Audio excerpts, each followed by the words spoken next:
All right, Booze Lovin' fam. If you have not heard, Post Malone is now apparently in the wine game. Now, I am not personally a Post Malone fan, not because I dislike him. I just don't really know anything about him. I don't really know what he does. But what I do know is that there are a lot of you out there that are super fans of this guy. So it's not uncommon for artists to get into the wine spirits beer game in one form or another. Like, it's almost stupid for them not to. It's easy money when you're a big artist. So his rosé is Maison number 9. And apparently the inspiration for the name behind the wine is Post Malone's favorite tarot card, which is the 9 of Swords. And from my understanding, because it's been a minute since your girl played with any kind of tarot, is that it's all about overcoming your daily challenges. So it's supposed to be a super like positive message. How much involvement does he have in the actual wine itself? Well, surprisingly, it seems like he has quite a bit. Like, he went to France and tried a bunch of grapes and tried a lot of like preliminary recipes before they settled on one. So it sounds like he was actually like relatively involved in the production, and also he was super involved in the actual bottle design itself, which, let me tell you, as a retailer, I hate this. I hate this stupid bottle. This bottle is ridiculous. Does this monstrosity fit on a shelf in a standard way?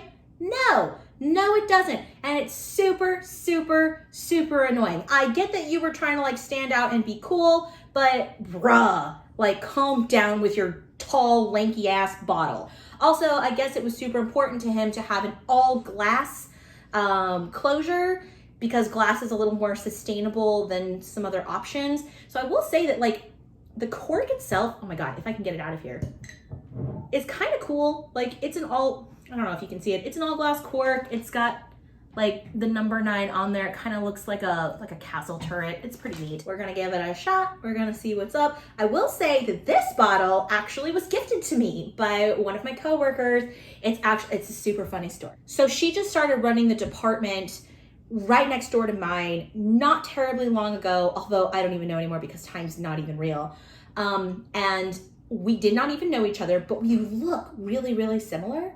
And apparently, based off of what another coworker says, is that we're the best dressed people at the store. And so this other coworker decided that she and I are rivals. We're not rivals. We actually have a lot in common. And, one of which being a love of wine. So she was trying to get her hands on this during the pre-sale, the online pre-sale. And of course, everything's crashing and not working out.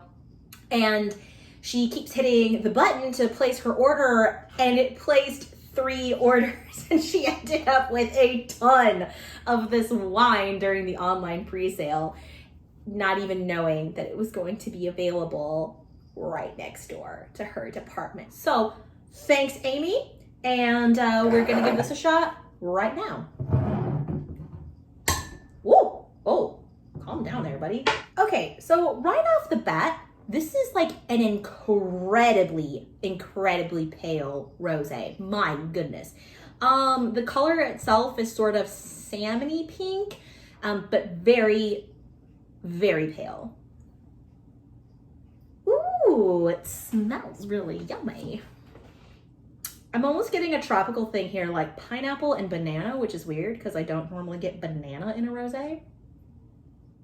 And also there's like the usual suspects of like, there's like definitely a berry, if I had to say, I'd say like strawberry.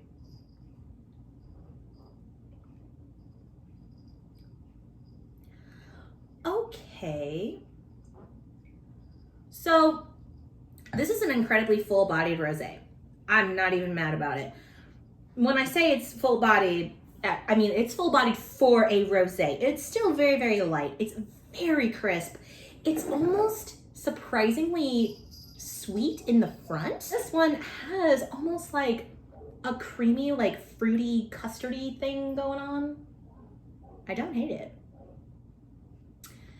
Yeah, it's super weird how there's definitely this almost creamy custard pie filling flavor in the front, but then it finishes super crisp and dry. Like it almost has like an apple crisp to it, like a pink lady apple. But primarily it tastes really, really tropical. I'm getting a ton of like pineapple, mango. The banana in the aroma is not really there in the flavor, which is probably a good thing because that would be weird, but maybe not. But I will say that it has like almost a texture to it that reminds me of juices or smoothies that have banana in them, if that makes sense, because it is so full-bodied for a rosé, but it is also very light, very crisp, very refreshing. I could totally see myself just slamming a ton of this in the summertime, which is really the only time I drink rosé. So final thoughts on this particular product. I think this is absolutely delicious and crushable, and I can and probably would drink a ton of it if it weren't for the fact that it is incredibly limited. Being the size of an account that I am, we were only allocated 2 cases. Now, availability on that is going to go up in the future, but right now, finding this is going to be very, very difficult. So if you see it and it is something that you are interested in, I would definitely grab it up. You're gonna look at paying somewhere between like $22 and like, if I'd say super high end, like $28 a bottle. Super crisp, super refreshing. This one, because it has like all of the tropical notes in it, just really reinforces that idea in my head that I want this on a super hot day when we're sitting outside doing whatever it is that we're doing. Because let's face it, none of us are really doing anything right now. But would I recommend it? Absolutely. Not even just to you Post Malone fans are only buying it because it's Post Malone's wine. I would recommend it to a bevy of people. Like, do you like rosés? I would recommend this to you. Do you like wines that are in a pretty affordable price point but drink like a little, like just slightly more expensive? Then you're gonna like this. Do you like a nice evolving wine that starts out making you think you're gonna get one thing but then you get something completely different? Then this wine is for you. It's delicious. You know, when you think about rosé and you think about them just being like crisp and dry, this is like something else, honestly. It has so many interesting qualities to it. The fact that it has that like almost custardy bakery quality in the front and then finishes very dry, and then somewhere in the middle you're getting like this pineapple and mango and like berry flavors.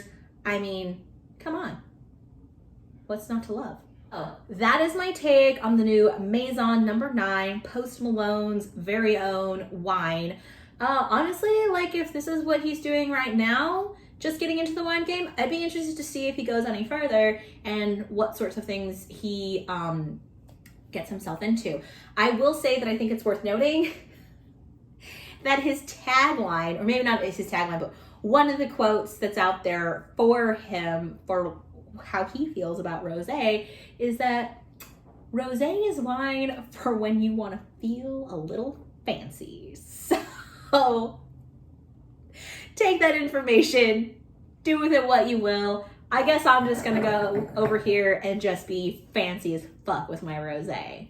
Thanks for watching.